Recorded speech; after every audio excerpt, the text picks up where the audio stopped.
Why didn't you bring any more bullets, Tessa Jean? You thought you were planning, but I don't think you did a very good job. Shut up, she whispered. Tom or Fritzy or whoever you are, just shut up. The scolding voice ceased, and when it did, Tess realized the real world had also gone silent.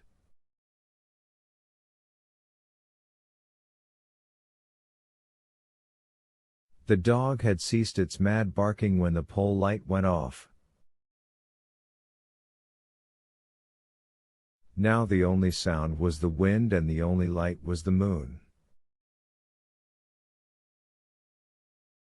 38. With that terrible glare gone, the long box provided excellent cover, but she couldn't stay there.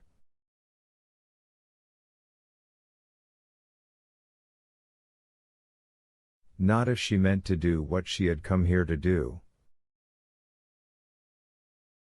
Tess scurried around the back of the house, terrified of tripping another motion light, but feeling she had no choice.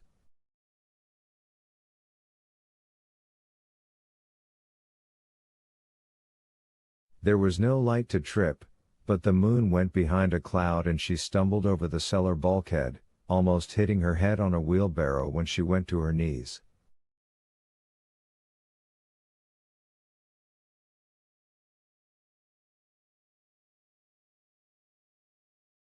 For a moment as she lay there, she wondered again what she had turned into.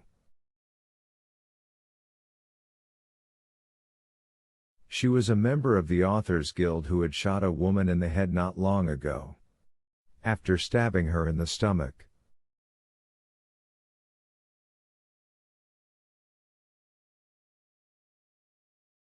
I've gone entirely off the reservation. Then she thought of him calling her a bitch, a whiny whore bitch, and quit caring about whether she was on or off the reservation. It was a stupid saying, anyway. And racist in the bargain.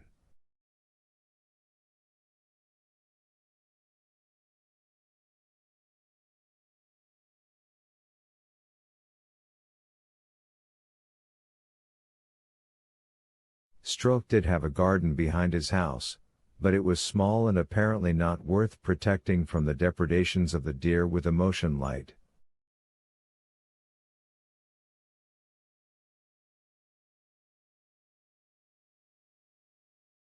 There was nothing left in it anyway except for a few pumpkins, most now rotting on the vine.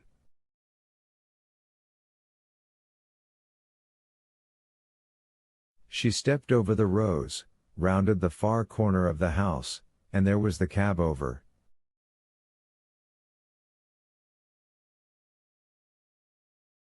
The moon had come out again and turned its chrome to the liquid silver of sword blades in fantasy novels.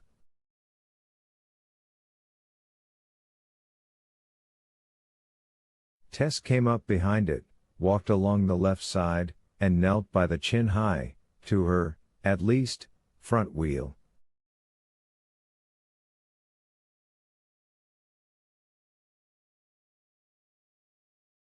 She took the lemon squeezer out of her pocket. He couldn't drive into his garage because the cab over was in the way.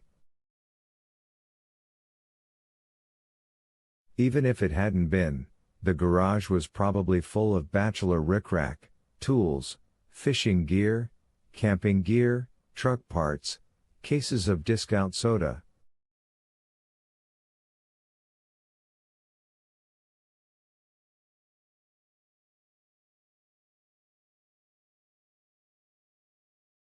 That's just guessing.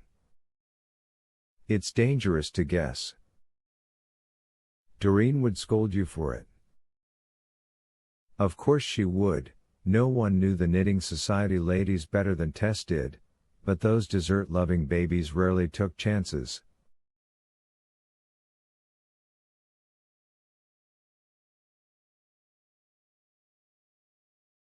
When you did take them, you were forced to make a certain number of guesses. Tess looked at her watch and was astounded to see it was only 25 to 10.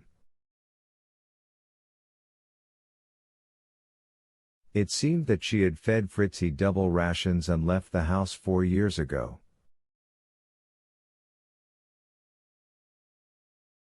Maybe 5. She thought she heard an approaching engine, then decided she didn't. She wished the wind wasn't blowing so hard, but wish in one hand and shit in the other, see which one fills up first.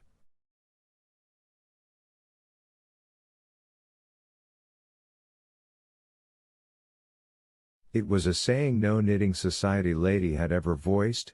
Doreen Marquis and her friends were more into things like soonest begun, soonest done, but it was a true saying, just the same.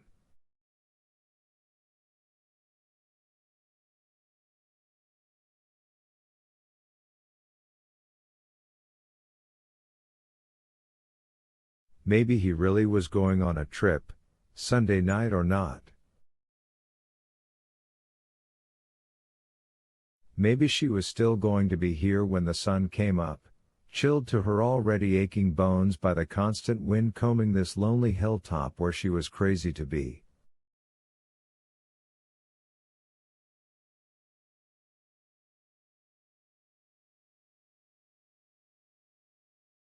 No, he's the crazy one. Remember how he danced? His shadow dancing on the wall behind him? Remember how he sang? His squalling voice? You wait for him, Tessa Jean. You wait until hell freezes over. You've come too far to turn back. She was afraid of that, actually. It can't be a decorous drawing room murder. You understand that, don't you?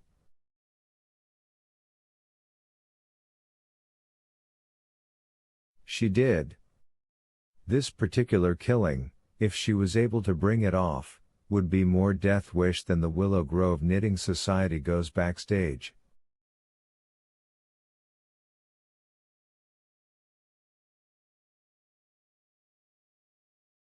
He would pull in, hopefully right up to the cab over she was hiding behind. He would douse the lights of the pickup, and before his eyes could adjust,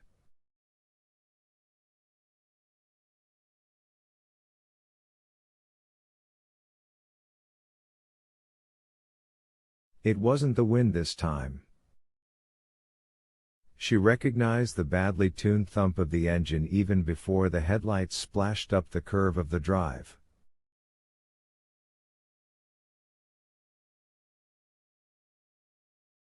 Tess got on one knee and yanked the brim of her cap down so the wind wouldn't blow it off.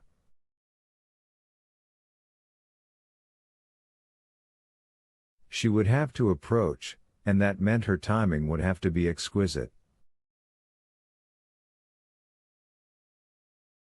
If she tried to shoot him from ambush, she would quite likely miss, even at close range. The gun instructor had told her she could only count on the lemon squeezer at 10 feet or less.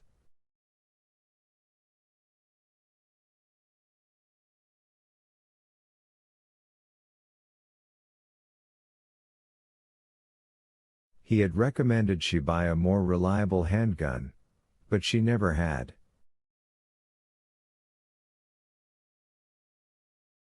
And getting close enough to make sure of killing him wasn't all.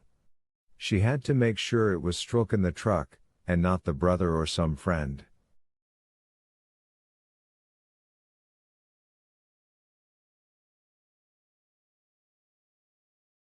I have no plan. But it was too late to plan, because it was the truck, and when the pole light came on, she saw the brown cap with the bleach splatters on it.